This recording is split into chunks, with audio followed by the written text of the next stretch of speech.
the best of the best. And there are so many great dynasties out there amongst all four of the oldest North American professional sports. And you know what? I'd even allow college football dynasties or college basketball dynasties as well. So this one is significant, which is why I feel like it's going to be a really interesting draft to see. So let's defer to a man that resides in the city of champions who has seen a couple of good dynasties for the number one pick in the dynasty draft. All right, I'm going to begin by giving you my qualifications here so you understand my logic, DA. I can't accept any dynasties that existed in any league before there were at least 20 teams. So you can sell me the Canadiens, you can sell me the Celtics of the 60s, you can sell me the Yankees of the 60s. You can do all that. That's great. Okay. But there were like 8 teams in each league, 6 teams in the NHL. No wonder Montreal was winning cup after cup after cup. Okay. So that limits me greatly. I understand that. To modern day dynasties. It should be noted, I'm not putting the same governor on my pick, so now I've got a wider breadth of picks to take. You do. To each their own, though. So anything in baseball or football, kind of post 1970, NBA post ABA merger, so like 76 or so, NHL post WHA merger, so 80 and on is kind of where I took my window. And all that being said, you did mention I live in the city of champions. I mean, I've got the 1979 Pittsburgh Steelers poster over my shoulder here for a reason. The year I was born. Love it. Give me the Super Steelers of the 70s, 4 championships in 6 years. Hard to top that, but there are teams with more championships. So it's an interesting number one pick, the Steel Curtain of the Steelers in the 1970s. I think the greatest dynasty of all time is John Wooden's UCLA Bruins. Between 1964 and 1975, that's 12 seasons, they won 10 national championships.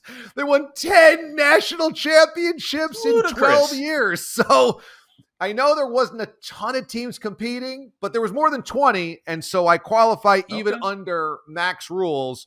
Give me UCLA of John Wooden at number 2. And my number 3 pick is going to be a team, again, when there was nobody playing, so Chris Mack has no respect for them. The 1950s and 60s Boston Celtics, who won 8 straight NBA championships. We were like so sick of the Warriors after 2. We're like, oh, God, will these guys go away? Imagine a team won 8 straight. I mean, Stephen A's head would explode every morning. Who does Bill Russell think he is? They won 11 of 13 from 57 to 69. So give me Red Auerbach's, Bill Russell's, Bob Cousy's Boston Celtics.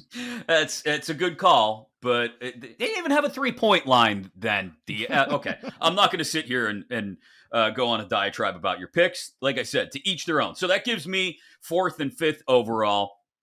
I'll be honest, it's hard to go. I mentioned them when we were talking about the comparisons the Warriors will draw if they win a 4th title this year.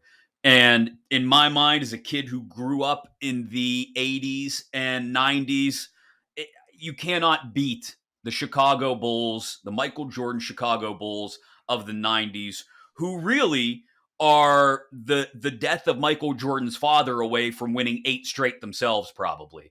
6 and 8 years, Michael Jordan, the greatest basketball player of all time, with some of the biggest chips on anybody's shoulder of all time. So give me the Bulls of the 90s.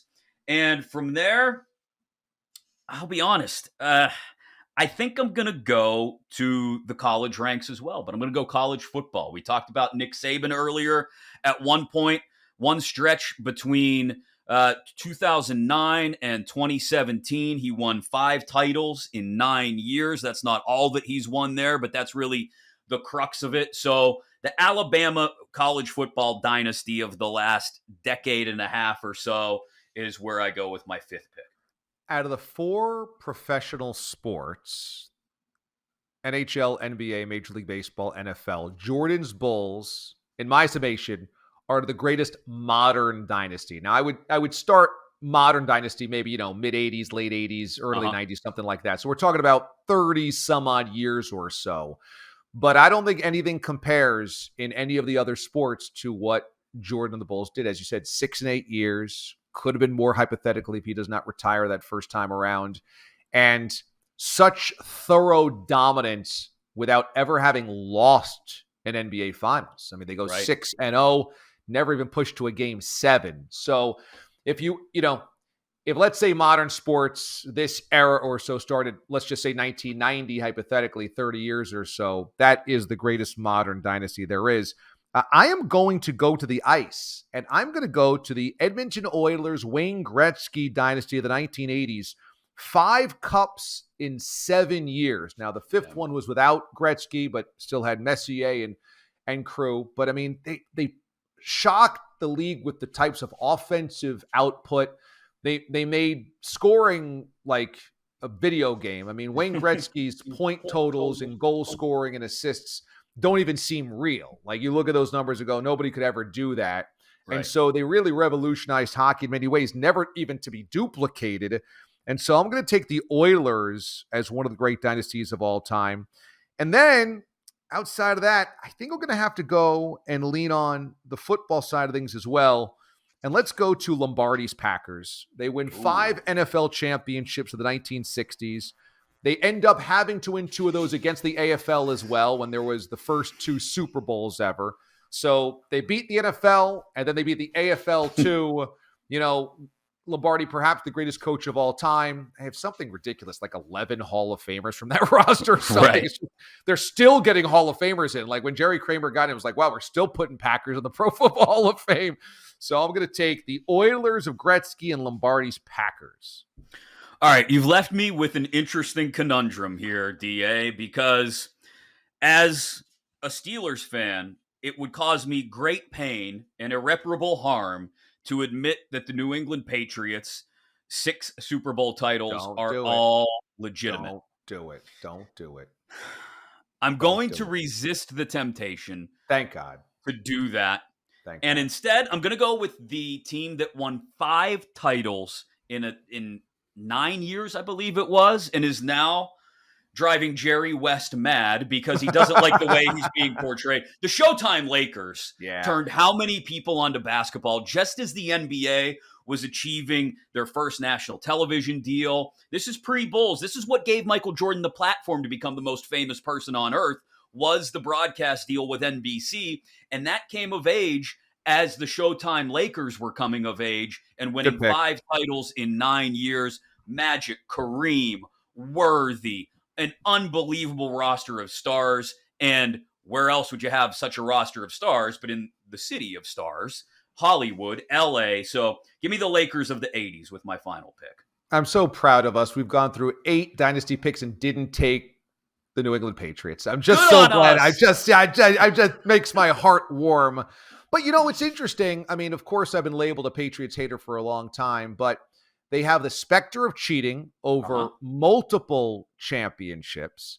They also went through the easiest division in football for nearly 20 years. It's remarkable how little resistance they got to their own division over 20 full years.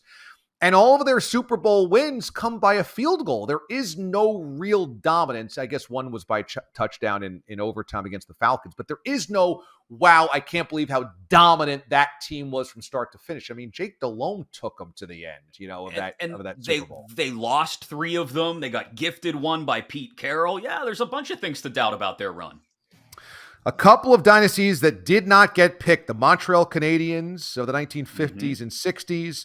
The New York Yankees, multiple dynasties going back to the 1930s and 40s and even Babe Ruth in the 20s all the way up through the 2000s.